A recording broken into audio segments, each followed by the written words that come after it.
Le coach de Warsage, ici à Trou. Pourtant, vous n'êtes pas dans la même série ici. Peut-être que oui, peut-être que non. C'est pas encore. J'aimerais bien que non, mais bon voilà, si on doit y être, ben, on y sera, on n'aura pas le choix et on reviendra. Donc Warsage, qui avait mérité de monter sur le terrain, a été, on peut dire, puni, puisqu'il... Ouais, on peut dire ça comme ça. On peut même dire pire que punir. On a été volé par pour moi le comité provincial qui n'a pas respecté l'éthique sportive de ce qu'on avait réalisé, et je trouve que c'est bien malheureux de devoir encore une fois engager des avocats pour régler une affaire qui aux yeux de tout le monde paraît claire comme de l'eau de roche, comme on dit. Je suis d'accord avec vous, mais d'un autre côté, est-ce que ce ne sont pas des décisions qui avaient été prises à l'Assemblée générale l'année avant, ou fait la saison passée, celle avant?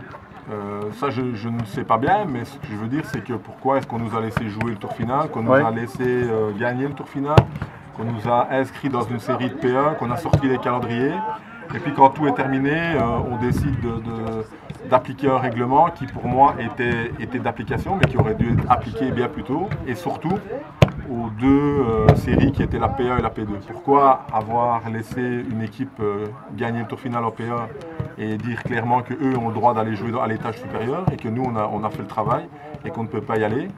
Et en plus, au niveau sportif, comment expliquer qu'une équipe que l'on a battue au tour final, en finale, du tour final, se retrouve en P1 à notre place? Ça, c'est compliqué à comprendre et surtout à expliquer. Il est vrai que Minervois a déposé plainte, ce qui est son droit, mais la plainte aurait dû être traitée beaucoup plus tôt. Oui, la plainte aurait certainement dû être traitée plus tôt. Néanmoins, ben voilà, il y a eu un recours, un double recours, un triple recours. Évidemment, vous savez comme moi que ce genre de choses, ça prend beaucoup de temps. Et que ça a pris du temps et qu'il a fallu attendre. Néanmoins, ben, je pense que le comité provincial, à la place de traiter une affaire, en traite deux maintenant. Alors qu'il était très simple pour eux de faire monter les équipes qui sportivement méritaient de monter, ce qui était le cas de Warsage et de Angy, et de traiter l'affaire Minervois-Milanello, et peut-être, comme tout le monde le propose, faire une série à 17. Une série à 17, voire au pire à 18, ce sera encore possible. Voilà, mais moi, je le dis depuis le début, les problèmes des autres clubs m'importent peu. Moi, ce qui m'importe, c'est nous. Et je pense que nous, on l'a mérité, on doit y être. Après, que l'on soit 17, 16 ou 18, à partir du moment où nous, on y est, ben, on s'adaptera au reste. Mais je pense que, comme je l'ai dit, ben, même les clubs qui ont eu une promotion, comme Ster, comme Aubel, ne comprennent pas comment nous, on n'y est pas. Et ça, c'est quand même problématique. Et je me demande comment le comité provincial a pu prendre cette décision. En êtes-vous au point de vue recours ou bien... Ben, on a évidemment, donc en réalité ce qui s'est réellement passé, c'est que samedi avant la décision du comité provincial, on s'est réuni avec le comité et je leur ai posé la question de savoir ce qu'on allait faire si on avait un avis défavorable. Et là le comité, tout à fait honnêtement, m'a dit si le comité provincial applique réellement ce qu'ils ont annoncé avant le début du tour final, c'est-à-dire de supprimer les tours finaux et de les annuler, ben, on n'aura plus aucun recours possible parce que voilà, c'était un règlement et on savait que nous n'étions pas dans les meilleurs des deuxièmes provinciales.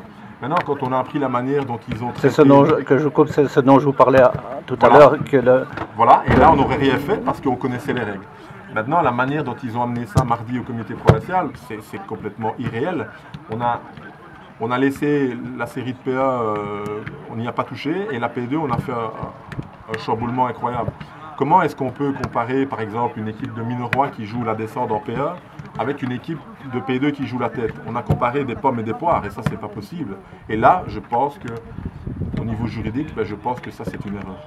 Et les matchs ne sont pas encore connus, puisque les séries ne sont pas connues, alors que la Coupe de province commence la semaine prochaine. Et le championnat, à votre avis, pourra-t-il commencer en temps normal? Je pense sincèrement que si le comité provincial fait marche arrière comme notre avocat l'a demandé, je pense que oui. Mais s'il nous donne un avis défavorable, ben nous on ira beaucoup plus loin et je pense que les championnats vont avoir du mal à débuter le 13 août. Ok. Et au point de vue équipe, vous aviez bâti une équipe pour tenir le coup en P1, je suppose? Je dis toujours, en principe. Hein. Je dis toujours que pour moi, être champion en P2, c'est très très compliqué. Et je pense que c'est un peu moins compliqué de se maintenir en P1 quand la P1 est à 16. Maintenant, si la P1 est à 17 ou 18, ça va augmenter le nombre de descendants, donc ça va être beaucoup plus compliqué. Mais je crois que si on est en P2, je pense qu'on aura une équipe très très compétitive. Et je pense que si on est en P1, je crois qu'on pourra vivre une saison tranquille. Ok, eh bien, bonne saison et bon match aujourd'hui à Trône.